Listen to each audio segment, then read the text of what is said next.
আসসালামু আলাইকুম। শুরু করছি অবাধ্য চাওয়া। লিখনীতে নিশাত জাহান নিপুণ। পর্ব সংখ্যা ২। ফাইনালি সমস্ত মেয়েদের হৃদস্পন্দন কম্পন বাড়াতে, ক্লাসরুমে আগুন জ্বালাতে, ক্রিস্টিয়ান লোবুতা ব্র্যান্ডের রেড সোলারে চকচকে জুতার আওয়াজ তুলে দরজা ঠেলে ক্লাসরুমে প্রবেশ করলেন the great English lecturer Abrar Farad Chowdhury. উচ্চতা ৬ ফুটের উপরে, গায়ের রং ফর্সা, একদম ফ্রেশ এবং ক্লিন। ক্রিস্টিয়ান লোবুতা ব্র্যান্ডের জুতো, পরনে চারকুল গ্রে কালার প্যান্ট, হালকা কটন শার্ট আর উপরে কালো ব্লেজার, হাতে প্রিটিনিয়াম আর গোল্ড কম্বিনেশনের রোলেক্সের ঘড়ি, হাতে চামড়া চকচকে খয়েরি রঙের ল্যাপটপ ব্যাগ। উফ, পুরাই কিলার লুক। ক্লাসরুমে উপস্থিত মেয়েরা হয়তো ভুলে গিয়েছে যে কোন স্যারের ক্লাসে এসেছে, কারণ ফারাদের এসব সেন্টিমেন্ট এক মুহূর্ত সময় নষ্ট করে না, বরং বিরক্ত হয়। কিন্তু আজ তো শুধু মেয়েরা না, ছেলেরা সহ ফারাদের লুকে ফিদা হয়ে গিয়েছে। মেহরিশ এদিক সেদিক তাকিয়ে শুধু আশেপাশে মেয়েদের দেখে কেমন করে ওরা গালে হাত দিয়ে কেউ হা করে স্যারের দিকে তাকিয়ে আছে, একদম চোখ দিয়ে গিলে ফেলবে এরকম। তারপর নিজের দুপাশে তাকিয়ে দেখলো ওই দলে ওর গুণধর ২ বান্ধবীও আছে। সে এইবার খুঁটিয়ে খুঁটিয়ে দেখতে লাগলো ওই স্যারের মাঝে এমন কি আছে। ফারাদ নিজের নোটবুক আর প্রয়োজনীয় জিনিসপত্রগুলো নিজের হ্যান্ডব্যাগ থেকে বের করে নিল। এরপর চোখে চশমাটা হাত দিয়ে ঠেলে মাথার উপরে দিয়ে তাকাতেই মেহরিশের চোখে গিয়ে পড়ল ফারাদের চোখের উপর। সঙ্গে সঙ্গে মেহরিশের হার্টবিট বেড়ে যেতে লাগলো। হালকা বাদামির মতো মনি, মাঝারি সাইজের, কেমন নির্ভীক আর স্থিরতা, তির্যক চাহনি। মেহরিশ মাথা ঝাঁকিয়ে চোখ সরিয়ে নিল। এত আদিক্ষেতা করার কিছু নেই। শাবানা আর নেহাও সেই সরিয়ে আনলো খেয়াল থেকে। Good morning student, today it's your first class of inter first year. Let's start by introducing our self. ফারাদের গম্ভীর ভারী কণ্ঠে শুনে সকলে চুপচাপ হয়ে গেল। ওর কথার মাঝেই একটা গম্ভীর্য আর কঠিনত্বের ছোঁয়া বিদ্যমান। অতঃপর এক এক করে সবাই দাঁড়িয়ে নিজের নাম বলতে লাগলো। মেহরিশ বিরক্ত হয়ে বিড়বিড় করতে লাগলো, এত ফর্মালিটিস করার কি মানে ভাই? স্যারের কাজ হচ্ছে পড়িয়ে ছুটি দিয়ে দেওয়া, তা না শুধু শুধু দেরি করাচ্ছে। পাশ থেকে শাবানা ফিস করে বলল, চুপ কর মেহু, স্যার শুনতে পেলে কিন্তু কেলেঙ্কারি হয়ে যাবে। মেহরিশ মুখ বাঁকালো। কি ভয় পায় নাকি? সে গালে হাত দিয়ে মনে মনে ভাবতে লাগলো। আসার সময় গেটের সামনে ফুচকা দোকান থেকে এসেছে। কতক্ষণে সে যে ওই ফুচকা খেতে পারবে। সে ফুচকার ভাবনায় ফুচকার মতনই ফুলে উঠে যাচ্ছে। এদিক স্যার সে ওর টেবিলে এসে দাঁড়িয়ে আছে, সে খেয়ালও করেনি। নেহা ওকে হালকা গুঁতা দিয়ে ওপাশে তাকাতে বলল। সে ঘাড় ঘুরিয়ে তাকিয়ে স্যারকে তার দিকে তাকিয়ে দাঁড়িয়ে থাকতে দেখে চমকে উঠে দাঁড়িয়ে পড়ল ঝট করে। ফারাদ বুকে হাত গুজে চোখ বাঁকিয়ে ওকে দেখাতে লাগলো। এরপর ওইরকমভাবে জিজ্ঞেস করলো, what's your name? Mehrish nervous গলায় আমতা করে বলল, মেহরিশ। এত কাঁপাকাঁপি না করে ঠিকভাবে পুরো নামটা বলেন, miss Mehrish Khan. Okay, it's ডুইন অ্যান্ড মিস মেহরিশ। আমার ক্লাসে কোনো সময় অমনোযোগী হওয়া যাবে না, মাইন্ড ইট। এরপর ফারাদ সামনে চলে গেল আর মেহরিশ বসে নেহা আর শাবানার দিকে খেপিয়ে তাকালো। প্রথম ক্লাস শেষে মেহরিশ, নেহা আর শাবানা বেরিয়ে এলো একসাথে। সত্যিই শুনেছিল তারা, ফারাদ স্যার সত্যি অনেক হার্ড, রুড আর অবশ্যই হার্ডলেসও। আজকে ফার্স্ট ডে ছিল, তাও 1 মিনিট আগেও ছাড়লো না। একদম ক্লাস শেষে এক গাদা পড়া দিয়ে তারপর বের হয়েছে।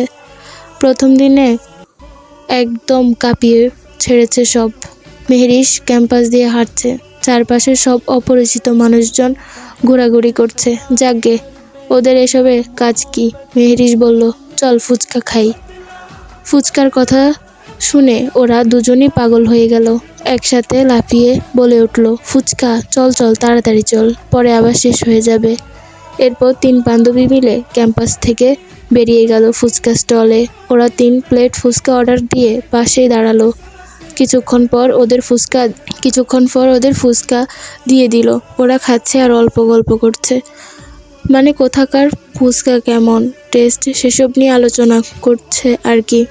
হঠাৎ মেহেরিসের চোখ গেল রাস্তার কলেজ গেটে। জেড ব্ল্যাক কালারের চকচকে একটা বিএমডাব্লিউ ভার্সিটি গেট দিয়ে বের হয়ে যাচ্ছে।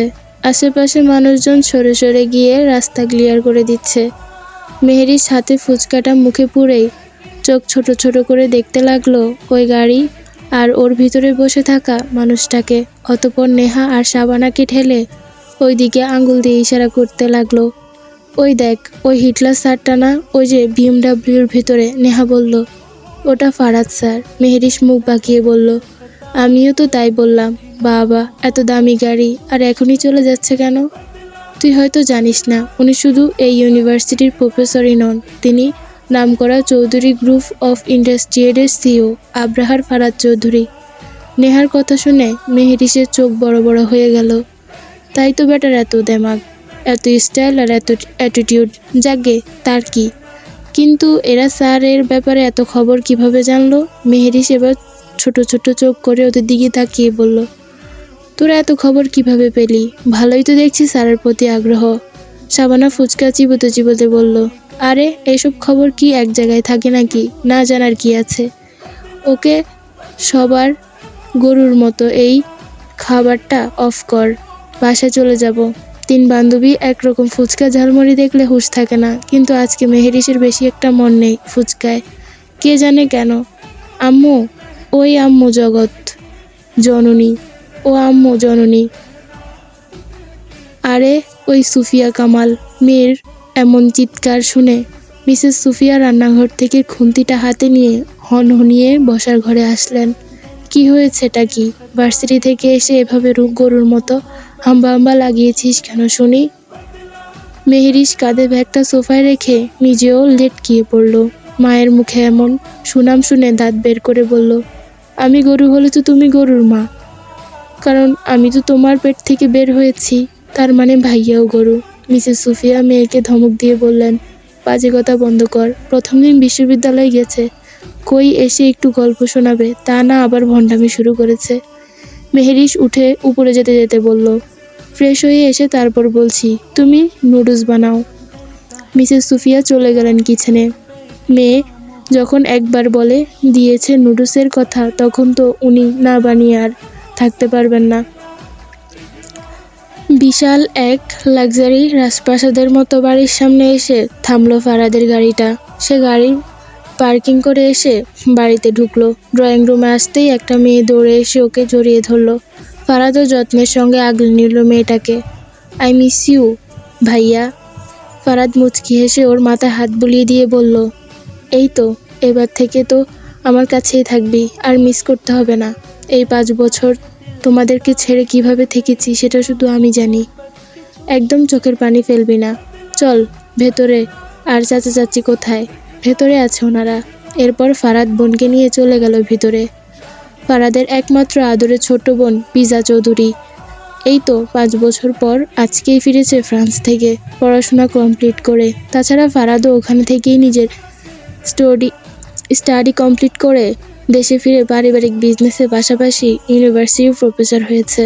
ফারাদের কোম্পানি একটা ব্রাঞ্চ ফ্রান্সে ওপেন করেছে, সেটা এখন লোক দিয়ে দেখাশোনা করা হয়। মাঝে মধ্যে সে নিজেও যায়। এত কিছুর মাঝে একটা কমতি আছে ফারাদের জীবনে, তার বাবা মা। হ্যাঁ, আজকে 5 বছর আগে একটা দুর্ঘটনায় ফারাদের বাবা মা মারা যায়। এখন ওর ওপরে শুধু ওর চাচা চাচি আরও ছোট বোনেই আছে। মেহেরিস বসে বসে খাচ্ছে আর আজকে কি হয়েছে ভার্সিটিতে তা বলছে। মিসেস সুফিয়া পাশে বসেই মনোযোগ দিয়ে শুনছে। এক পর্যায়ে স্যারের কথা উঠতে উঠতে তিনি বলে উঠলেন, ভালো স্যারদের একটু মেজাজ থাকেই, তা হলে পোলাপান কথা শুনবে নাকি? মেহেরিস অবাক হয়ে যাচ্ছে। চেনে না জানে না হুট করেই মা স্যারের পক্ষ টানতে লাগলো। সে এবার আরেকটু মশলা মাখিয়ে বলল, ওনার হয়ে আর সাফাই গাইতে হবে না আম্মু, জানো না ওনার কত অহংকার আর দেমাগ, কাউকে পাত্তা দেয় না। মিসেস সুমিয়া চোখ বাঁকিয়ে বললেন, হয়েছে, তোকে আর টিচারের বদনাম করতে হবে না। আচ্ছা, ওই স্যারের নাম কি বলতো? মেহরিশ মুখ ভেঙিয়ে বলল, আব্রাহার ফারাজ চৌধুরী। মিসেস সুফিয়া কি ভেবে মাথা নেড়ে বললেন, আচ্ছা ঠিক আছে। এরপর উনি উঠে গেলেন। মেহরিশ চেঁচিয়ে উঠে বলল, আম্মু, আমার ফোন কোথায়? কতদিন হয়ে গেল আমার ফোন নেই, এবার তো কিনে দাও। জানো, আজ ভার্সিটিতে ফোন ছাড়াই গিয়ে নিজের কত এতিম এতিম লাগেছে। কিনে তো দিয়েছিলাম, নষ্ট করে রেখেছিস কেন? আমি আর কোনো ফোন টোন দিতে পারবো না, পড়াশোনার নাম নেই, শুধু এক ফোন। মেহরিশ তাজ্জব বনে গেল। ওর আগে ফোনটা কিছুদিন হলো ভেঙে গেছে, তারপর নতুন ফোন কিনে দিতে বলায় মিসেস সুফিয়া বলেছিলেন ভার্সিটিতে যাওয়ার পর দিবেন, কিন্তু এখন তো পুরাই পোল্টি খেয়ে গেলেন তিনি। মেহরিশ জেদ ধরল, আজকেই তার নতুন ফোন লাগবে। সে মায়ের ফোন থেকে ভাইয়ের নাম্বারে ডায়াল করলো। একমাত্র ভাইকে বললেই আজ কাজ হবে। শাওন নিজের কেবিনে বসে কিছু ফাইল চেক করছিল। হঠাৎ টেবিলের উপর থাকা তার ফোনটা বেজে উঠল। সে ফোনটা হাতে নিয়ে দেখলো মায়ের ফোন। রিসিভ করে বলল, হ্যাঁ আম্মু বলো। ওপাশ থেকে মেহরিশ নিজের গলা কাঁদো কাঁদো করে বলল, ভাইয়া আমি বলছি।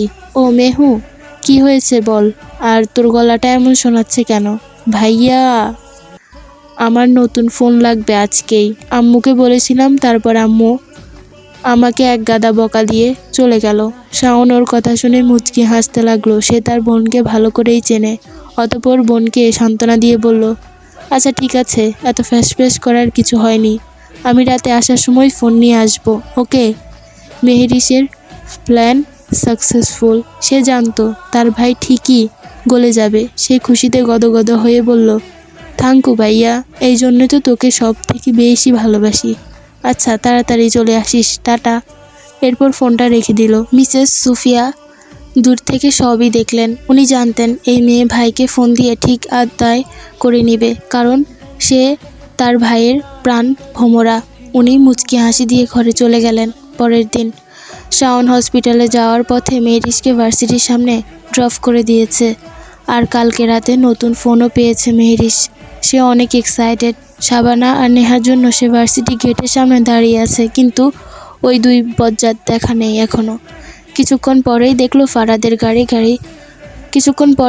ফারাদের গাড়ি আসছে। মেহরিশ আরেকটু চেপে সাইডে চলে গেল। ফারাদ গেট দিয়ে ঢুকছে। মেহরিশ চেয়েও ফারাদকে দেখতে পারল না, কারণ গ্লাস তোলা ছিল গাড়ির। ভেতরে বাহিরে সবটুকুই কালো। শাবানা আর নেহাও হাজির। মেহরিশ ওদের দেখে খেপে বলল, আসুন আসুন নায়িকারা ম্যাডামরা, আপনাদের জন্য দাঁড়িয়ে থাকতে থাকতে ওই দেখুন আমার পাগুলো ব্যথা শুরু করে গেছে। শাবানা অনুনয় করে বলল, সরি দোস্ত, আর হবে না, আমি তোমার পা মালিশ করে দিব নে। আসলে সব দোষী নেহার, এর জন্যই দেরি হয়ে আসছে। ওই জসিমের বউ, ফালতু দোষ দিবি না।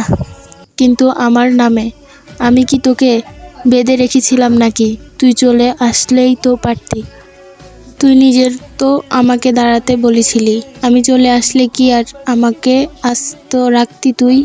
মেহরিশ বিরক্ত হয়ে চেঁচিয়ে বলল, উফ, চুপ করবি তোরা, এটা রাস্তা, আর তাড়াতাড়ি ভিতরে চল, হিটলার স্যার চলে এসেছে অলরেডি। এরপর আর কথা না বাড়িয়ে সবাই চলে গেল ভিতরে আর নিজের ক্লাসে বসলো। আজকেও প্রথম ক্লাস ফারাদ স্যারের। যথারীতি ফারাদ নিঃশব্দে পায়ে ক্লাসরুমে ঢুকলো। আজকে একটু অন্যরকম লাগছে ওকে। পরনে কালো প্যান্ট, গায়ে গাঢ় ধূসর রঙের শার্টের হাতাগুলো কোনোই পর্যন্ত গোটানো, হাত ঘড়ি, ফর্মাল গেট আপ, তাতেও যেন সব সুদর্শন এসে ঘিরে ধরেছে ফারাদকে। ক্লাসে এখন শুনশান নীরবতা, কোথাও কোনো শব্দ নেই। কিছুক্ষণ পর ফারাদ সবার উদ্দেশ্যে ভারী কণ্ঠে বলল, everybody take care, homework out, I am going to check. এই মরেছে, হোমওয়ার্ক আবার কিসের? মেহরিশের মাথায় হাত। সে তো ভুলেই গিয়েছে ফারাদ কালকে কিছু নোটস দিয়েছিল আর বলেছিল এগুলো দ্বারা পরিপূর্ণ বাক্য সাজাতে নিজের ভাবনা দিয়ে। কিন্তু মেহরিশ তো একদম ভুলে খেয়ে ফেলেছে। এবার কি হবে? পাশ থেকে নেহা, শাবানা ওরা খাতা বের করে বসে আছে। নেহা মেহরিশকে বলল, তোর খাতা কোথায়? বের কর তাড়াতাড়ি, স্যার চলে আসবে এক্ষুনি। মেহরিশ অসহায় মুখ করে বলল, আমি ভুলে গিয়েছি, হোমওয়ার্ক করতে পারিনি। শাবানা আর নেহাও মাথায় হাত। এই মেয়ে বাড়িতে গিয়ে সব ভুলে যায়। এবার কি হবে? স্যার নিশ্চয়ই মানতে চাইবে না কিছু। ফারাদ এসে মেহেরিসের কাছে প্রথম শাবানার নোট দেখে, তারপর নেহার। এবার পালা মেহেরিসের। ফারাদ গম্ভীর গলায় বলল, মিস মেহেরিস, আপনার নোটবুক কোথায়? মেহেরিস দাঁড়িয়ে ধীরে ধীরে বলল, মানে স্যার, ভুলে গেছি। দাঁড়িয়ে থাকুন, আমি ক্লাস থেকে বের হওয়ার পর বসবেন। ফারাদ নির্বিকার গলায় এমন কথা শুনে মেহেরিস হা হয়ে গেল। বলে কি, এতক্ষণ সে কিভাবে দাঁড়িয়ে থাকবে? আরে ভাই, একটা মানুষের তো ভুল হতেই পারে, তাই বলে কি তাকে আরেকবার সুযোগ দেওয়া যায় না? হার্টলেস একটা। রাগে ক্ষোভে ফেটে পড়ছে মেহেরিস। বড্ড বাড়াবাড়ি করছে স্যার। ক্লাসের সবাই কেমন তার দিকে আর চোখে তাকিয়ে মিটিমিটি হাসছে। ওদিকে ফারাদ বই হাতে নিয়ে একদম সেদিকে হেঁটে হেঁটে পড়াচ্ছে।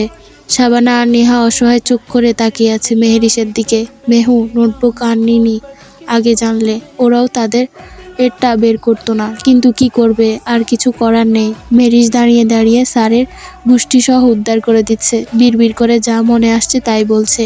চোখ দিয়ে বৎস করে দিতে চাইছে এসে স্যারকে। ৪৫ মিনিট পর ক্লাস শেষ হলো। ফারাদ আর যাওয়ার আগে মেহেরিসের দিকে তাকিয়ে বলল, আই হোপ নেক্সট টাইম থেকে আর এমন ভুল করবেন না। এবার বসতে পারেন। তারপর গটগটিয়ে ক্লাস ত্যাগ করলো। মেহেরিস ওনার যাওয়ার দিকে তাকিয়ে রইল ক্ষিপ্ত চোখে। শাবানা আর নেহা ওকে টেনে বসালো। মেহু, অনেক পা ব্যথা করছে তাই না রে? নেহার কথায় মেহেরিস কাঁদো কাঁদো চেহারায় মাথা নাড়ালো। তারপর নাক টেনে বলল, মানুষটা কত খারাপ দেখ, একটু বসতেও বললো না আমায়। এতক্ষণ যাবৎ দাঁড় করিয়ে রাখলো। একটু দয়া মায়া নেই শরীরে। আমার পাটা ব্যথায় টনটন করছে। শাবানা আর নেহা ওকে দুদিক থেকে আগলে নিল। প্রাণের বান্ধবীর এমন অসহায় ফেস দেখে ওদেরও খারাপ লাগছে। ক্লাসের কিছু ঢঙ্গি এসে পিচ করতে বলল, মেহু, স্যার কি আর এমনি এমনি শাস্তি দিয়ে নাকি? ভুল করেছে তাই শাস্তি পেয়েছে, এত ঢং করার কি আছে? মেহেরিসের এমনিতেই মাথা বিগড়েছিল, তার উপর আবার ওদের কথা শুনে ওর মাথায় আগুন ধরে গেল। সে এবার ক্ষিপ্ত কণ্ঠে বলল, তোমরা গিয়ে তোমাদের পিড়িতে স্যারকে কোলে উঠে বসে থাকো। এখানে এসে এত সাফাই গাইতে হবে না স্যারের হয়ে। নিজেরাই পাত্তা পায় না, আবার স্যারের কাছে আবার এসেছে স্যারের ঝোল টানতে। আমরা পাত্তা পাই না ঠিক আছে, পারলে নিজে পাত্তা পেয়ে দেখাও কেমন পারো। জানি তো তুমি মনে মনে স্যারের অ্যাটেনশন পেতে চাও। মেহেরিস রেগে বলল, আমার তো খেয়ে আর কাজ নেই, ওই হিটলারের পাত্তা পেতে যাব। আর আমাকে কি তোমাদের মতন নেকি ভেবেছো নাকি?